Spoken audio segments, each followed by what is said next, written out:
Halo teman-teman semuanya, saya Ino dan di dalam video kali ini saya akan membahas tentang 5 fakta ajaran sosial gereja yang punya pengaruh yang besar sekali terhadap perkembangan dunia, juga punya pengaruh terhadap kehidupan bangsa Indonesia. Oleh karena itu, simak terus video ini sampai selesai karena ada fakta-fakta menarik dan juga ada informasi-informasi aktual yang tentunya berguna bagi teman-teman sekalian.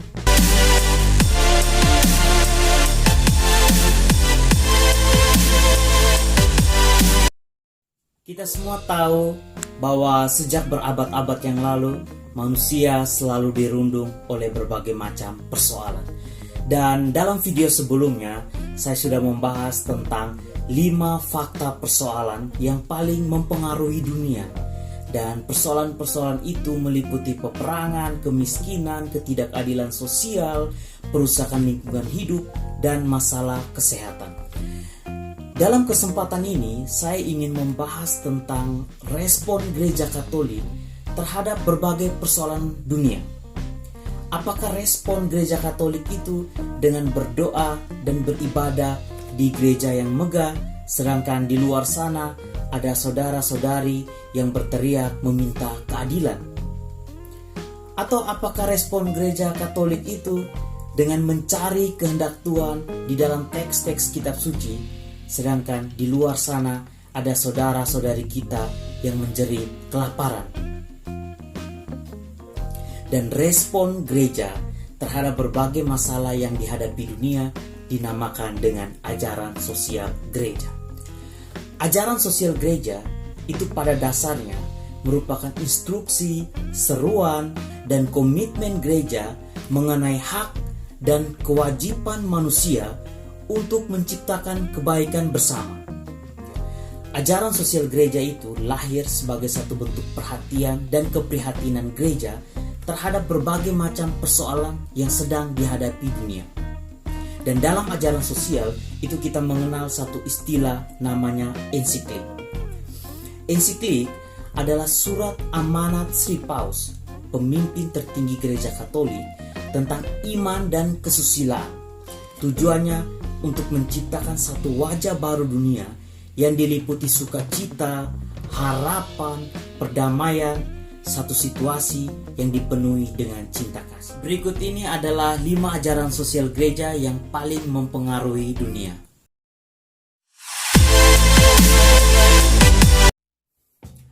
Ajaran sosial gereja yang pertama itu adalah Rerum Novarum, kondisi kerja.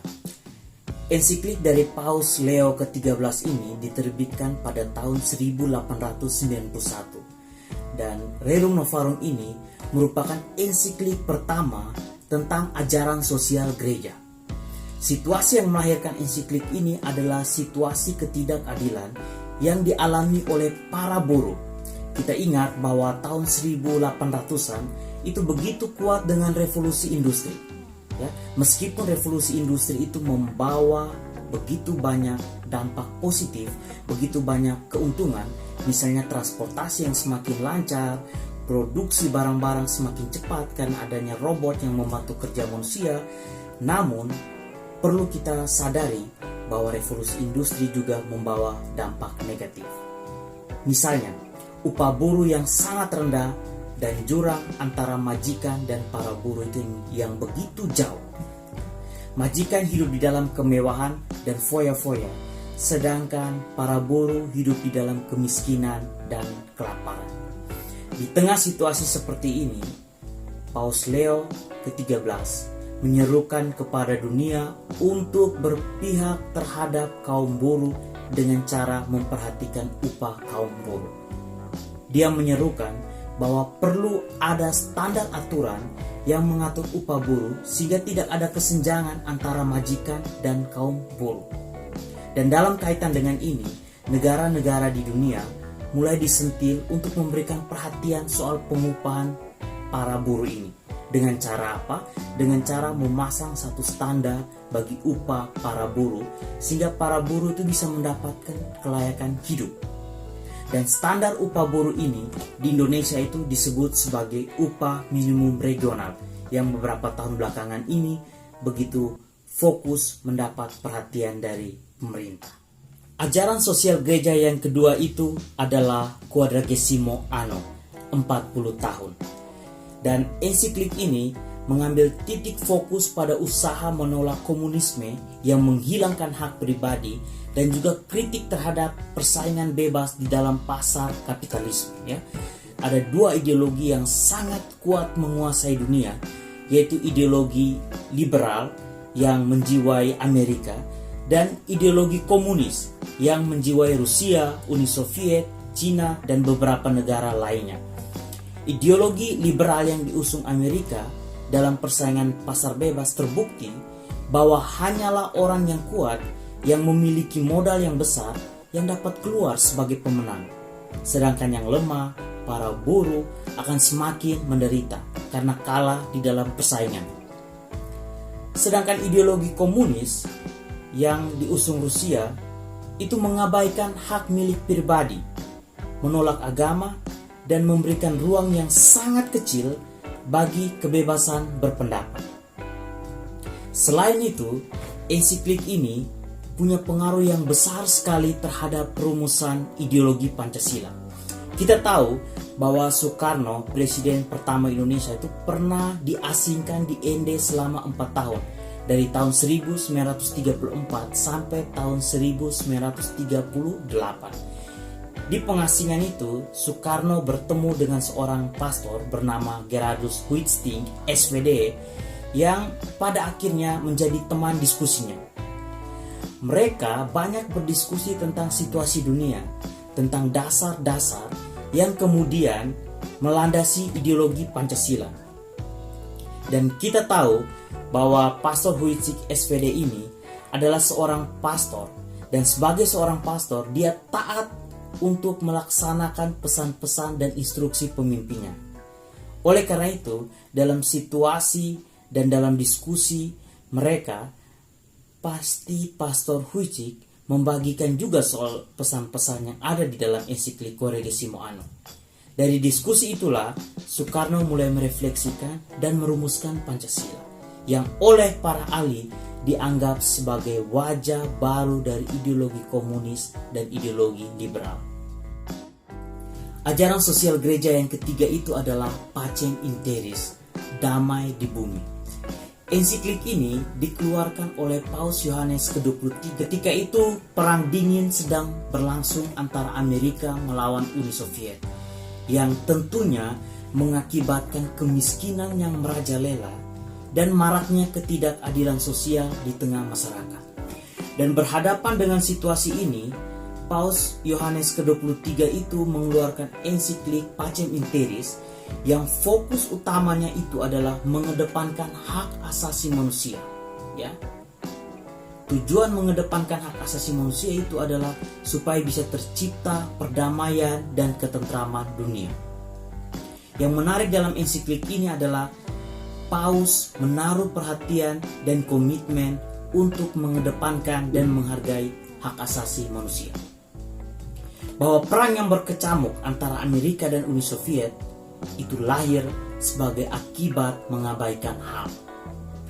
Jika kita menelisik lebih dalam tentang hak asasi manusia ini, maka kita akan temukan bahwa hak asasi manusia itu sebenarnya sejalan dengan ajaran imperatif kategoris Kant, ya, Immanuel Kant.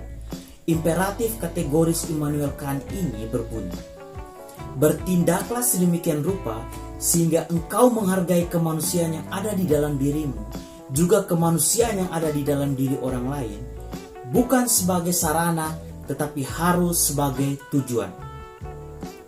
Dan bunyi imperatif kategoris ini mengingatkan orang-orang Kristen akan hukum cinta kasih.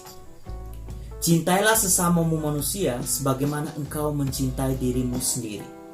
Atau di dalam teks lain itu ditulis, segala sesuatu yang kamu kehendaki supaya orang perbuat kepadamu, perbuatlah demikian kepada mereka. Ajaran sosial gereja yang keempat itu adalah Gaudium et Spes, kegembiraan dan harapan. Gaudium et Spes itu merupakan dokumen dari Konsili Vatikan kedua. Kita ingat bahwa Konsili Vatikan Kedua itu punya pengaruh yang besar sekali di dalam kehidupan gereja Katolik, sebab membawa angin segar dan pikiran yang lebih jernih. Dokumen ini terbit pada tahun 1965, ketika itu perang dingin masih juga berkecamuk. Di tengah situasi perang, tentu banyak manusia yang menderita kelaparan, hidup di bawah tekanan dan ancaman. Kedamaian dan kesejahteraan itu seolah menjadi barang langka di dunia ini. Dan Gaudium et Spes itu muncul seolah membawa angin segar bagi kehidupan dunia. Dan fokus utama Gaudium et Spes itu adalah soal kemiskinan, penderitaan, dan kesengsaraan yang dialami manusia zaman ini. Gaudium et Spes itu dia menjelaskan bahwa kegembiraan dan harapan, duka dan kecemasan manusia-manusia zaman ini, terutama kaum miskin dan menderita, adalah kegembiraan dan harapan, duka dan kecemasan para murid Kristus. Dan dokumen ini menyerukan dan mengajak seluruh pengikut Kristus untuk meninggalkan kenyamanan doa-doa pribadi, keagungan ibadat-ibadat bersama, kenyamanan tembok-tembok biara, untuk menyapa dan menjumpai semua orang yang susah dan menderita, tanpa pandang bulu siapa dia dan bagaimanapun dia.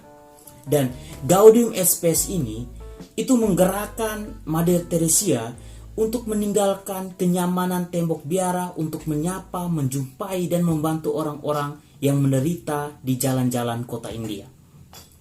Gaudium et Spes ini juga yang tercermin di dalam perjuangan Mahatma Gandhi untuk melawan para penjajah di India, yaitu perjuangan tanpa kekerasan. Ajaran sosial gereja yang kelima itu adalah Laborem Exercens, kerja manusia. Ensiklik ini dikeluarkan oleh Paus Yohanes Paulus II pada tahun 1979, dan fokus utama dari ensiklik ini adalah soal kerja manusia.